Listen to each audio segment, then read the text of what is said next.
Here is this young lady, Hispanic young lady, that you are telling that she should be happy to have this job when you pay her below what the market value is.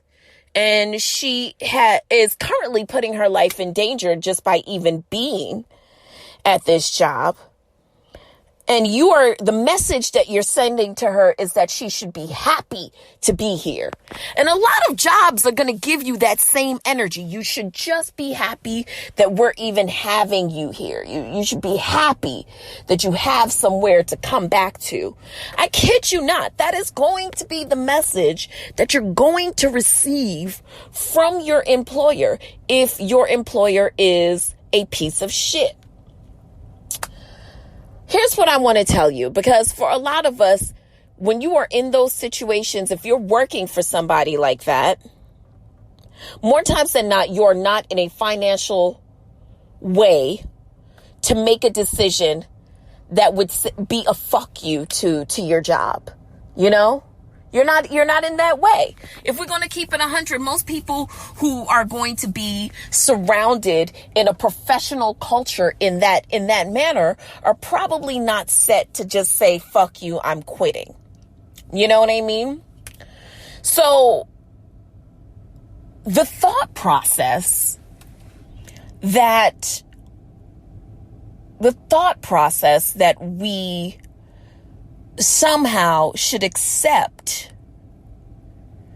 malbehavior because we don't have any other options is a farce. It's a farce. Many of us are led to believe through professional interactions and situations that there isn't much out there for you, so you have to take what you get. Even though the situation doesn't personally suit you, doesn't financially suit you, doesn't professionally suit you, doesn't culturally suit you, but you receive that electronic fund transfer every other Wednesday and you're happy for it. And I'm not here to shit on that because, bitch, at least your job gives direct deposit, okay? It is the year 2020 and I work for a company that does not give direct deposit.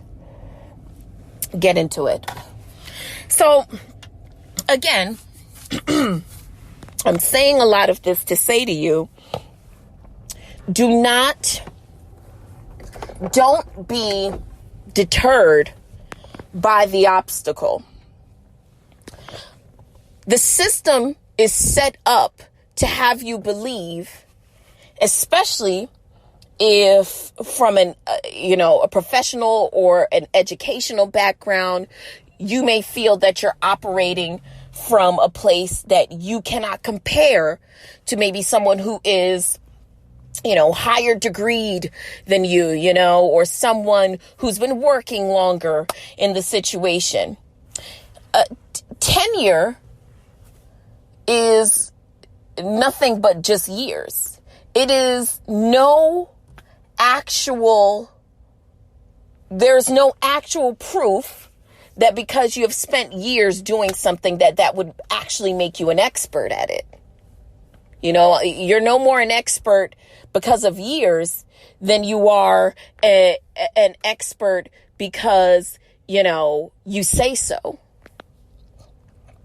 So, one of the ironic parts for me during this whole time of chaos is because my life has looked, I was unemployed for most of 2018, I believe. I was trying to figure out my way for most of 2019. I was laid off from my job in 2017. And this was a job that, not that I thought it was a dream career, but I definitely thought I'm on my way. I was in a financial place that was good, life. I was able to offer opportunity to people that look like me, So for me, this kind of tumultuous, this thing that's been hovering over us, being secluded at home and not having a job and not being sure of your next move and kind of feeling an angst because of all the unknown. I've lived in that space for quite some time. And I just considered it a time of darkness for myself. Now, you may be questioning, why is she telling me this? I'm telling you this because through all of this, I have, gotten to a point now where I became undeterred by all that was going on because I had been living in that same dark place for years. You guys are new to the party. This kind of anxiety that everyone's feeling from being secluded and not knowing what's next and, financially insecure and Let me tell you something. Your girl had been that was my address. Y'all are new to my party, okay? Okay? Y'all are new to, welcome to the party, okay? Baby, welcome to the party, okay? And I'm not saying that I don't want to come off as kind of egotistical about that, but what I want to tell you is you can make it to the other side.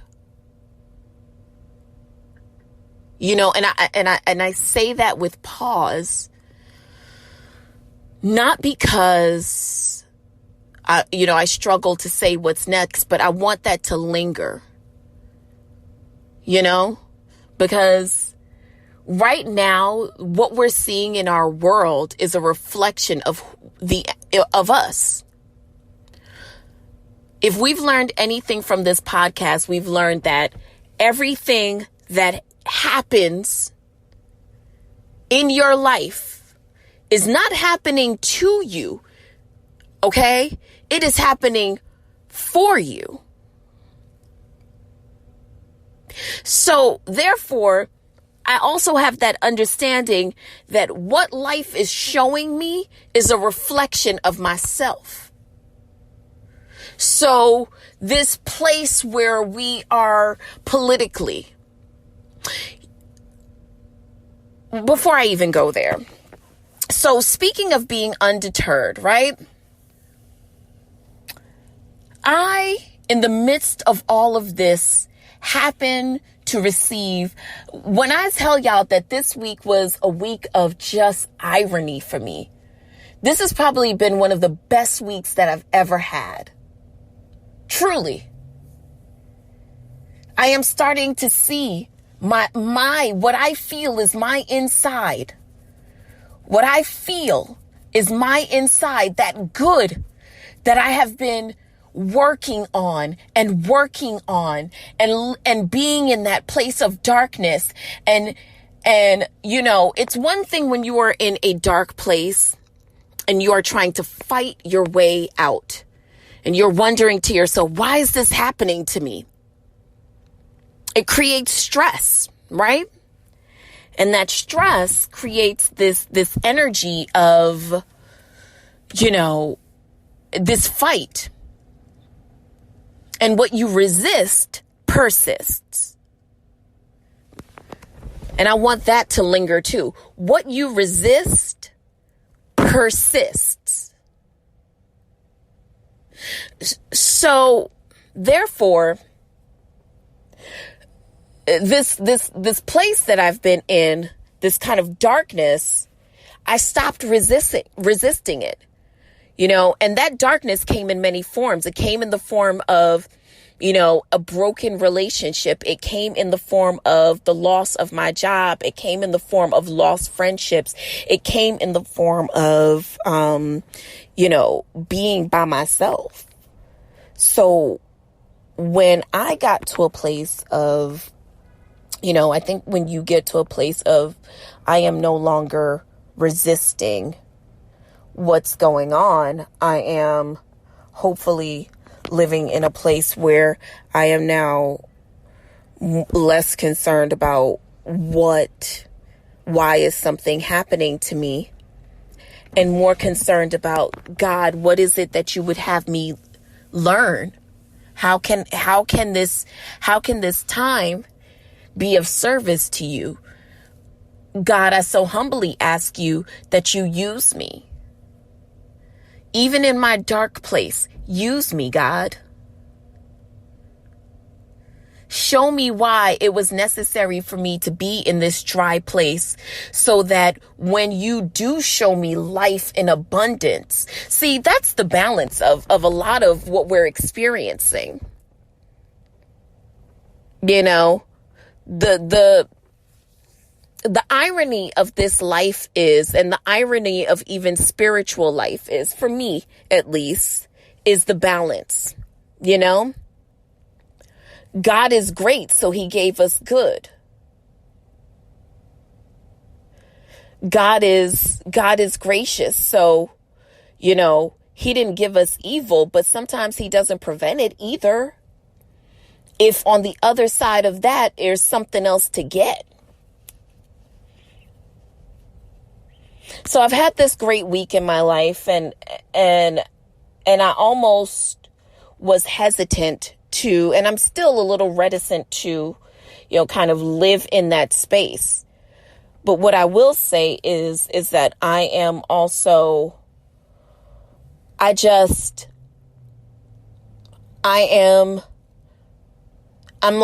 almost feel torn, because in the same breath that I'm experiencing a life in abundance, I see this world around me that is collapsing.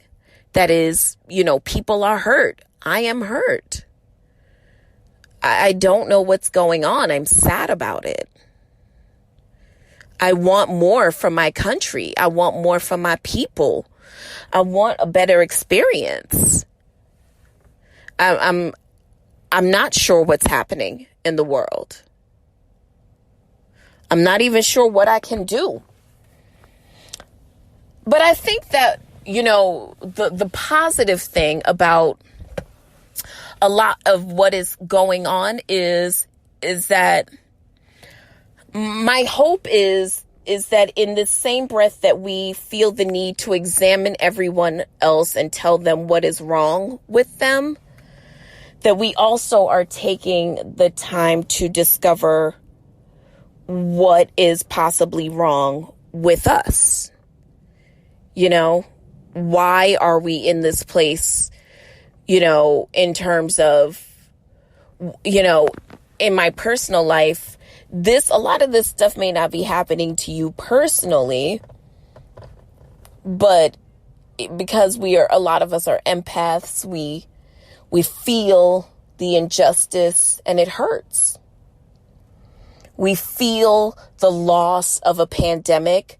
We feel that we are suffering more at the hands of this pandemic because we have less access to health care and we are, you know, financially impoverished. So here we are, you know, being in this place where we can't afford to not have a ton of us living in a dwelling. And, you know, it's just a lot of things. It's a lot of things, and it's heavy. But if I could impart anything on you, I would tell you that take this time to kind of read yourself. Take this time to read yourself, and I think to really get into how what's happening to the world, how does your energy kind of lend itself to that? When you talk about individuality and, you know, the great I am and you being part of this great I am. And if you have to also see the great I am in every individual, because we are all a reflection of the great I am. And we are all multifaceted and we are different. And that means that some of us look different and some of us perform different physically. There's differences.